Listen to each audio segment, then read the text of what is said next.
ಜೀವನ ಮಾತ್ರ ಮಾಡಬೇಕು, ಇನ್ನೊಬ್ರ ಜೀವನಕ್ಕೆ ನನ್ನಿಂದ ತೊಂದರೆ ಆಗಬಾರ್ದಲ್ವ ಸರ್. ಇವಾಗ ದುರ್ಗಾ ಕೆಫೆ ಇದೆ, ನಾನು ಖುಷಿ ಕ್ಯಾಂಟೀನ್ ಮಾಡಿದ್ದೀನಿ, ನಾವೆಲ್ಲೂ ವೈರಲ್ ಮಾಡಲಿಲ್ಲ. ಯಾಕೆಂದರೆ ನನ್ನ ಒಬ್ಬಳಿಂದ ಇತರೆ ಸಮುದಾಯದಲ್ಲಿರೋಂಥ ಜನಗಳಿಗೆ ತೊಂದರೆ ಆಗಬಾರ್ದು. ಯಾಕೆಂತಂದರೆ ಇವಾಗ ಪಬ್ಲಿಕ್ ಏನಂತ ಗುರುತಿಸುತ್ತೆ ಅಂದರೆ, ಅವರು ಇದು ಕ್ಯಾಂಟೀನ್ ಮಾಡ್ತಿದ್ದಾರಲ್ಲ, ನಿಮಗೇನು ಕ್ಯಾಂಟೀನ್ ಮಾಡಲಿಕ್ಕೆ, ನನಗೆ ಅವಕಾಶ ಸಿಕ್ಕಿದೆ, ನನ್ನನ್ನು ಮನೆಯವರು ಒಪ್ಕೊಂಡಿದ್ದಾರೆ, ನನ್ನ ಸಮಾಜದಲ್ಲಿ ಒಪ್ಕೊಂಡಿದ್ದಾರೆ, ನನಗೆ ಒಳ್ಳೆ ಅಧಿಕಾರಿಗಳು ಸಿಕ್ಕಿದ್ದಾರೆ, ನನಗೆ ಒಳ್ಳೆ ಅವಕಾಶ ಸಿಕ್ಕಿದೆ, ನಾನು ಮಾಡಿದ್ದೀನಿ.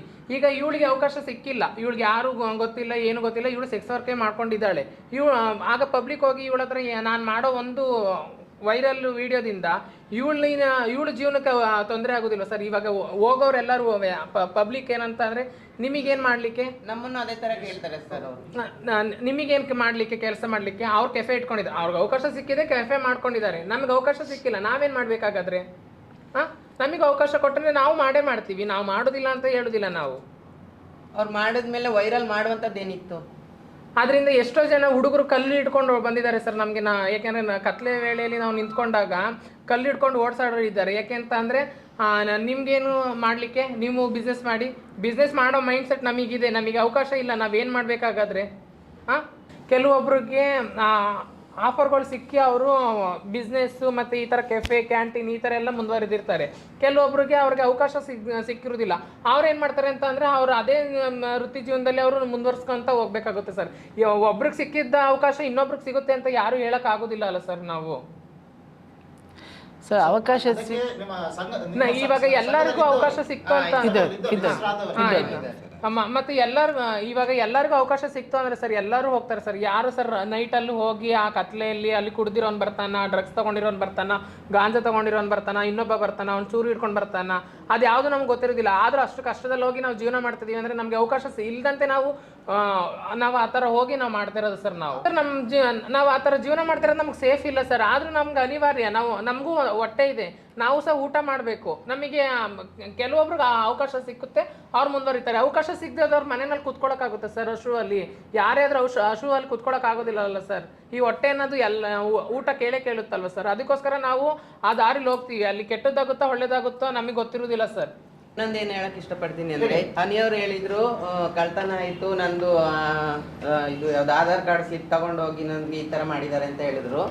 ಆಗ ಕಳ್ತನ ಮಾಡಿದಾಗ ಇವ್ರು ಏನ್ ಮಾಡ್ತಿದ್ರು, ಕೈ ಕೊಟ್ಟು ಕೂತಿದ್ರ? ಹಾಗಾದ್ರೆ ಆ ಟೈಮಲ್ಲೇ ಅವ್ರು ಕಂಪ್ಲೇಂಟ್ ಕೊಡ್ಬೋದಿತ್ತಲ್ಲ, ನಂದು ಡಾಕ್ಯುಮೆಂಟ್ಸ್ ಕಳ್ತನ ಮಾಡ್ಕೊಂಡೋಗಿ ಈ ತರ ಮಾಡಿದ್ದಾರೆ ಅಂತೇಳಿ ಆ ಟೈಮಲ್ಲೇ ಕೊಡ್ಬೋದಿತ್ತಲ್ಲ. ಅಲ್ಲಿ ತನಕ ಹನಿಯವ್ರು ಏನ್ ಮಾಡ್ತಿದ್ರು ಹಾಗಾದ್ರೆ? ಇದು ನನ್ನ ಪ್ರಶ್ನೆ. ಈಗ ಹೇಳಿದ್ರು ಟ್ರಾನ್ಸ್ಜೆಂಡರ್ ಕಾರ್ ಮಾಡಿಸ್ಬೇಕು ಅಂತ ಹೇಳಿದಾರಲ್ಲ ಸರ್, ID. ಅದಕ್ಕೆ ನಮ್ದು ಅಧ್ಯಕ್ಷರಿದ್ದಾರೆ, ಕಾರ್ಯದರ್ಶಿಗಳಿದ್ದಾರೆ, ಎಲ್ಲರೂ ಇದ್ದಾರೆ. ಹಂಗೆ ನಮ್ಮ ಸಂಘಟನೆ ಅಂತ ಒಂದಿದೆ. ನಾವು ಏನೇ ಒಂದು ಕಾರ್ಡ್ ಮಾಡಿಸ್ಬೇಕು ಅಂದ್ರೆ ಇವ್ರ ಮುಖಾಂತರ ನಾವು ಮಾಡಿಸ್ತೀವಿ. ಹಾಗಾದ್ರೆ ಹನಿ ಗೊತ್ತಿರೋದಕ್ಕೋಸ್ಕರ ತಾನೇ ಅಲ್ಲಿ ಹೋಗಿ ಕಾರ್ಡ್ ಮಾಡಿಸಿರೋದು ಅವ್ರು ಕರ್ಕೊಂಡು. ಈ ಹನಿಯವ್ರನವರು ಮಂಗಳೂರಿನವರೇನಾ? ಹೌದು, ಅವ್ರು ಬಂದು ಮೂಲತಃ ರಾಯಚೂರವರು, ಅವ್ರು ಇಲ್ಲಿ ಬಂದು ಸೆಟ್ಲ್ ಆಗಿರೋದು. ಎಷ್ಟು ವರ್ಷದಿಂದ? 4 ವರ್ಷದಿಂದ. 4 ವರ್ಷದಿಂದ ಇದ್ದಾರೆ. ಹೌದು. ಮತ್ತೆ ಸರ್ ಸಂಘಕ್ಕೆ ಇದಾಗಿ ಮೆಂಬರ್ ಆಗಿ 2 years ಆಯ್ತು ಅಷ್ಟೇ. 2-3 years ಅವ್ರು ಮೆಂಬರ್ ಆಗಿದ್ರು ಸರ್. ಈಗ ಬೋರ್ಡ್ ಮೆಂಬರ್ ಆಗಿ 2 years ಆಯ್ತು ಅಷ್ಟೇ. ಮತ್ತೆ ಇನ್ನೊಂದೇನಂದ್ರೆ ಸರ್ ನೋಡಿ, ಹನಿಯವರು ಒಂದು ಟ್ರಾನ್ಸ್ಜೆಂಡರ್ ಸಮುದಾಯದವರೇ. ಇವರು ಏನು ಮಾಡಿದ್ದಾರೆ ಅಂದರೆ, ಒಂದು ಟ್ರಾನ್ಸ್ಜೆಂಡರ್ ಕಾರ್ಡ್ ಇಶ್ಯೂಸ್ ಆಗುವಾಗ ಒಂದು ನಮಗೆ ಮಾಹಿತಿ ತಿಳಿಸಲಿಲ್ಲ ಇವರು. ಇನ್ನೊಂದು ಏನಂದರೆ, ಆಧಾರ್ ಕಾರ್ಡ್ ಮಾಡಿಕೊಟ್ಟಿದ್ದಾರೆ. ಯಾವ ಆಧಾರದ ಮೇಲೆ ಅವರು ಆಧಾರ್ ಕಾರ್ಡ್ ಮಾಡಿ ಕೊಟ್ಟಿದ್ದಾರೆ ಗೊತ್ತಿಲ್ಲ. ಇನ್ಸ್ಟಾಗ್ರಾಮ್ ರೀಲ್ಸ್ ಮಾಡಿದ್ದಾರೆ ಅವ್ರ ಜೊತೆ. ಇವಾಗ ಹೇಳ್ತಾರೆ ನನಗೆ ಅವ್ನು ಗೊತ್ತೇ, ನನ್ನ ಮೇಲೆ ಸುಳ್ಳು ಆಪಾದನೆ ಆಗ್ತಿದ್ದಾನೆ ಅಂತ. ಹಾಗಾದರೆ ಪುನಃ ನಿನ್ನೆ ಹೇಳ್ತಾರೆ ನನ್ನ ಮನೆಯಿಂದ ಒಂದು ಕಳ್ಳತನ ಕದ್ದುಕೊಂಡು ಹೋಗಿದ್ದಾನೆ, ಇದು ಅಡ್ರೆಸ್ ಹೋಗಿ ಕದ್ದುಕೊಂಡು ಹೋಗೋ ನನಗೆ ಅಷ್ಟು ಜ್ಞಾನ ಇಲ್ವಾ? ಒಂದು ಪ್ರಶ್ನೆ ಏನೋ ಒಂದು ಚಿಕ್ಕ ಮಕ್ಕಳ ಥರ ಪ್ರಶ್ನೆ ಹೇಳೋದಲ್ಲ. ಯಾವ ರೀತಿ ಅಂದರೆ, ಇವರಿಗೆ 7 ತಾರೀಕಿಗೆ ಜಿಲ್ಲಾಧಿಕಾರಿಗಳ ಸಭೆಯಲ್ಲಿ ನಾನು ಜಿಲ್ಲಾಧಿಕಾರಿ ಹೇಳಿದೆ ತನಿಖೆ ಆಗಬೇಕಂತ ಹೇಳಿದ ನಂತರ ಇವಳು 10 ತಾರೀಕು ಕಂಪ್ಲೇಂಟೇಷನ್ ಕಂಪ್ಲೇಂಟ್ ಕೊಟ್ಟಳು. ಅದಕ್ಕೆ ಕಂಪ್ಲೇಂಟ್ ಕೊಟ್ಟ ಕೂಡ ಮಾಹಿತಿ ನಮಗೆ ತಿಳಿಸಲೇ ಇಲ್ಲ ಅವಳು. ನಿನ್ನೆ ನಾವು ಗ್ರೂಪಲ್ಲಿ ಡಿಸ್ಕಷನ್ ಮಾಡಿ ನಾನು ಕಂಪ್ಲೇಂಟ್ ಕೊಟ್ಟಿದ್ದೆ ಅಂತ ಅವಳು ಹೇಳ್ತಿದ್ದಾಳೆ. ಅವಳಿಗೆ ಖುಷಿ ಬಂದಾಗ ಎಲ್ಲ ಮಾಡ್ತಿದ್ದಾಳೆ ವಿನಃ ಯಾವುದೇ ಸಂಘಟನೆ ಇದರಿಂದ ಮಾಡ್ತಾನೆ ಇಲ್ಲ ಅವಳು.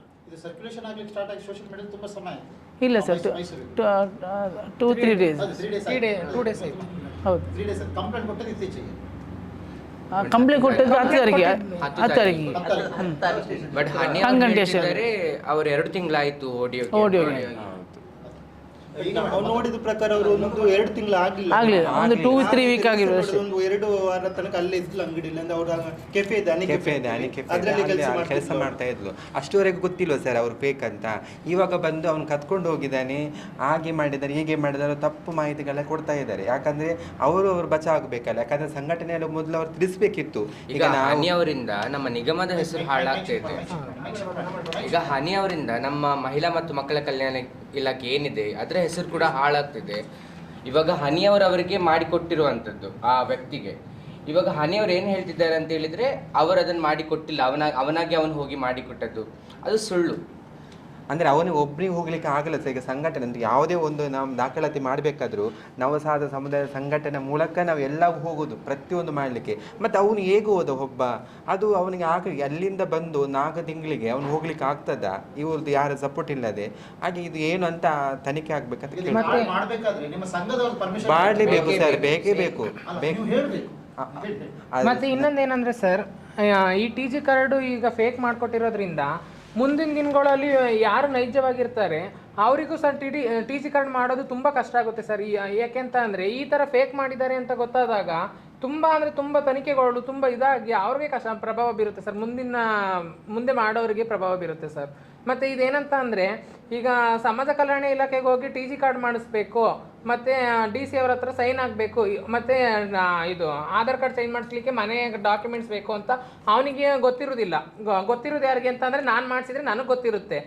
ಈಗ ಇವಳು ಗೊತ್ತಿಲ್ಲ, ಇವಳು ಮಾಡಿಸ್ಬೇಕಂತಂದರೆ ನಾನು ಇನ್ಫಾರ್ಮೇಷನ್ ಕೊಟ್ಟರೆ ತಾನೇ ಅವನೋಗಿ ಮಾಡ್ಸೋಕೆ ಸಾಧ್ಯ ಆಗೋದು.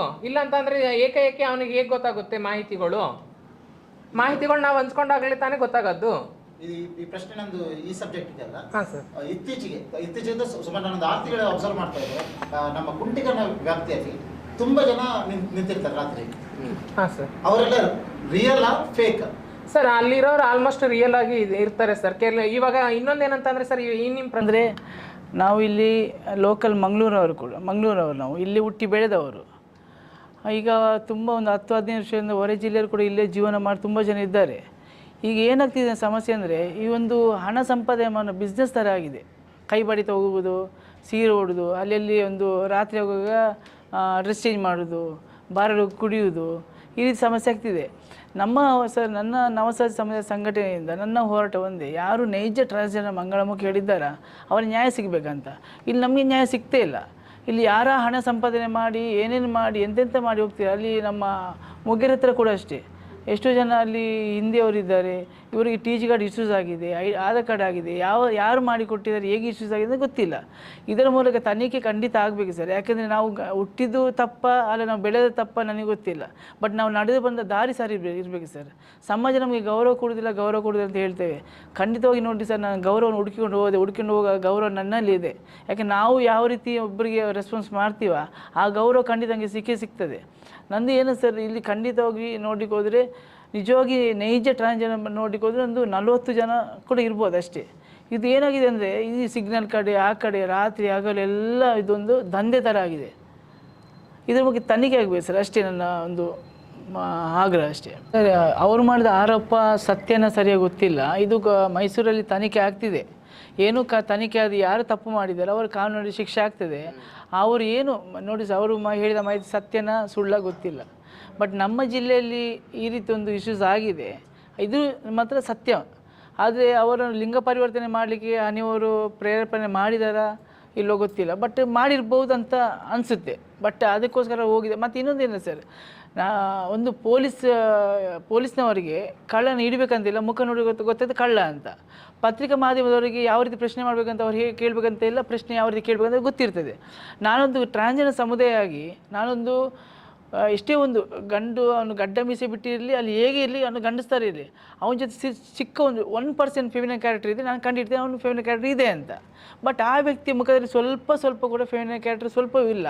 ಹಾಗಾದರೆ ಯಾರ ಸತ್ಯ ಯಾರ ಸುಳ್ಳು ಗೊತ್ತಾಗ್ತಿಲ್ಲ ಸರ್. ಇದರಲ್ಲಿ ನೋಡ್ಲಿಕ್ಕೆ ಹೋದರೆ ಸರ್ ನಮ್ಮ ಗಮನಕ್ಕೆ ತಂದೇ ಇಲ್ಲ ಸರ್. ಯಾರು ಅನಿ ಅಂತ ಇದ್ದಾಳಲ್ಲ ಸರ್, ಅವಳು ನಮ್ಮ ಸಂಘಟನೆ ಗಮನಕ್ಕೂ ತಂದಿಲ್ಲ ಈ ಥರ ಒಬ್ಬ ವ್ಯಕ್ತಿ ನಮ್ಮ ಹತ್ರ ಇದ್ದಾನೆ, ಅವನಿಗೆ TG ಕಾರ್ಡ್ ಮಾಡಿಸ್ಕೊಡ್ತಿದ್ದಾನೆ ಅಂತ.